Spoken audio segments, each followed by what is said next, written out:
Kailangan pa mag-register sa NCSC ang lahat ng senior citizen? Well, yan ang sasagutin natin ngayon at ituturo ko rin sa inyo kung paano malalaman kung nakaregister ka na at sa huli ay paano mag-register online. Hindi obligado na mag-register ang mga senior sa NCSC dahil DSWD pa ang may hawak ng mga seniors ngayon. Pero balak ding ilipat ng DSWD ang lahat ng benefits sa mga senior sa NCSC soon. Kapag nailipat na sa NCSC, sila na ang mga ngasiwa ng lahat ng pangangailangan ng mga seniors, kaya ito tinawag na National Commission of Senior Citizen. Sa ngayon, meron ng 7 million, so halos 7 million na ang nakaregister sa NCSC at dumarami pa bilang paghahanda para sa mga benepisyo ng senior citizen. Nakaregister na ba kayo sa NCSC? So, pwede nyo na i-verify kung nakaregister na nga kayo at kung hindi pa, pwede pa rin kayong mag-register anytime. So, paano tayo magbe-verify kung nakaregister na tayo sa NCSC? So, mula sa ating cellphone o computer o kaya ay laptop, punta lang kayo sa browser at i-type nyo ang ncsc.gov.ph.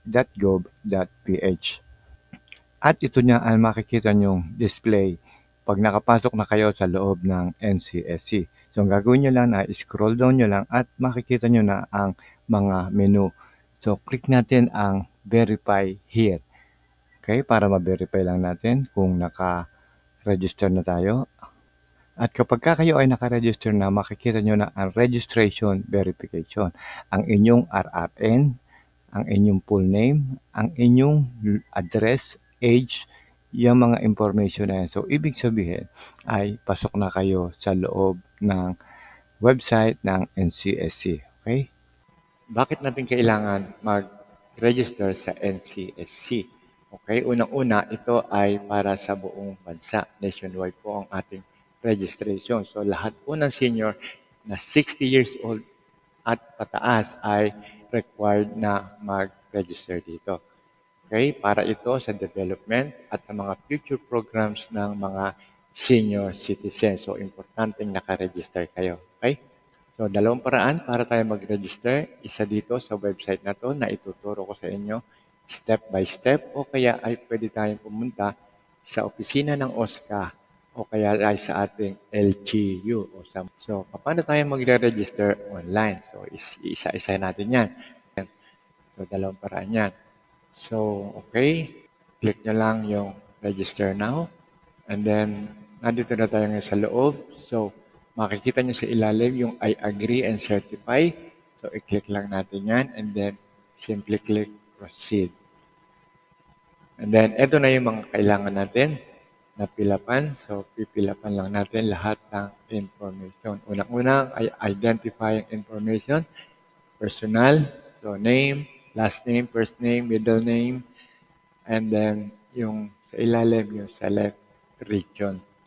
Okay, pagka-select natin ng region, nakikita natin ang province at ang ating exact location kung saan tayo, saang city tayo.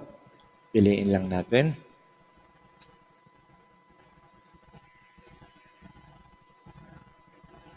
And then, ito na yung mga ibang details. Okay, yung contact number, ayan, yung email address na sinabi ko kanina. Kailangan din ng messenger name at OSCA ID, number lang yan. Saka other information, SSS or GSIS, T number, PhilHealth. And then, kung meron pa kayo ibang association ID, other government IDs, enter nyo lang lahat. And then, family composition, name of the spouse.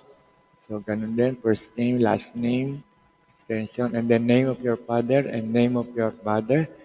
So, ganun din, last name, first name, middle name, and then name of your children. So, i-enter nyo rin isa-isa, yung mga anak nyo, kung ilan yan.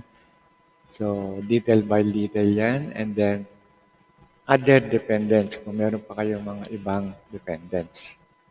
Okay? And then, dependency profile. Okay? So, ito naman yung inyong living condition. So, check nyo lang kung applicable. Okay? So, check nyo lang dyan kung saan kayo involved. So, check nyo lang dyan ang inyong highest educational attainment. And then, specialization o yung technical skills kung ano yung kaya nyong gawin. So, pili lang kayo ng isa dyan.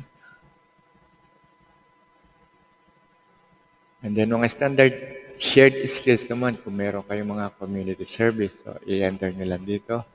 At ang involvement sa community activities. So, teka nyo lang kung saan kayo active. Okay? And then, ang inyong economic profile. Saan nanggagaling ang inyong income at mga assistance. Okay? And then, assets. Okay? Yung mga inyong pag-aari. Checkan nyo lang yan, isa-isa. And then, monthly income. Okay? Check nyo lang kung saan bracket kayo. In Philippine peso. And then, health profile naman tayo. Makikita nyo, medical concern. So, blood type, enter nyo lang. And then, kung meron kayong mga health problems, check nyo lang dyan isa-isa. Okay? So, kamukha niyan, dental, visual concern, o kaya hearing condition, o kaya social emotion.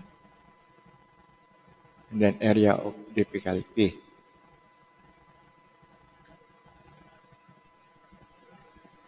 And then, next, list of medicines naman na tinetake nyo. Okay? So, pwede nyo ilista dyan. And then, ito na yung pag-upload ng ating ID at photo. Okay? Nakikita nyo yung plus sign niya, yung kulay pula. So, upload, take photo of your ID. So, unahin natin yung ID. Okay? So, pag-upload natin yan, isusunod naman natin ang ating selfie. Yung plus sign, nakikita nyo, upload. Now, we will create our own PKN. Okay? PKN is yung ating pinaka-password. Okay? And then lastly, makikita nyo kung sino yung nag-assist sa inyo. Type nila yung pangalan niya at anong relationship nyo doon sa nag-fill up sa inyo o yung tumulong sa inyo. And then simply click proceed. Tapos na tayo doon sa ating registration. So, pwede natin i-verify. So, click nyo lang yung verify exact name and birthday para ma-check lang natin kung nakapag-register tayo. And then, so, kailangan nyo i-enter ang inyong last name, first name, middle name, and then click nyo yung box. Ay, hindi. No need na yung box.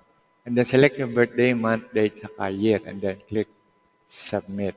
Okay? So, para ma-verify nyo, lalabas dyan kung kayo ay verified. Okay? So, try naman natin ang RRN o Registration Reference Number. So, i-click lang natin yung RRN. PKN o yung passkey number, yung in-enter nyo nung una, no, yan yung pinaka-password nyo para ma-verify nyo lang kung kayo ay successful ang inyong application. Okay? So, by this time, tapos na tayo at hanggang doon lang ang ating registration. Pwede ding makakuha ng application form, no? Number 1 sa OSCA o kaya ay sa kahit saang office ng NCSC. Minsan sa munisipyo. Basta ipagtanong nyo lang kung saan ang office ng NCSC o kaya ay meron silang sangay doon na nagbibigay ng application form. Pwede nyo rin puntahan sa NCR kung kayo ay taga NCR sa New Manila, Quezon City. Sa dalawang address na yan, pwede po nyo puntahan at pwede rin kayong manghingi ng application form. O kaya ay pwede rin kayong magpatulong kung hindi nyo gamay ang pag-fill up ng application form online. So manually, pwede nila kayong tulungan. At sa mga general concern, meron din tayong contact dyan. Sa online registration concern, meron din tayong contact dyan. At bukod doon, meron pa rin sila mga telephone numbers na pwede nyo tawagan kung kayo ay mayroon pang mga additional na katanungan.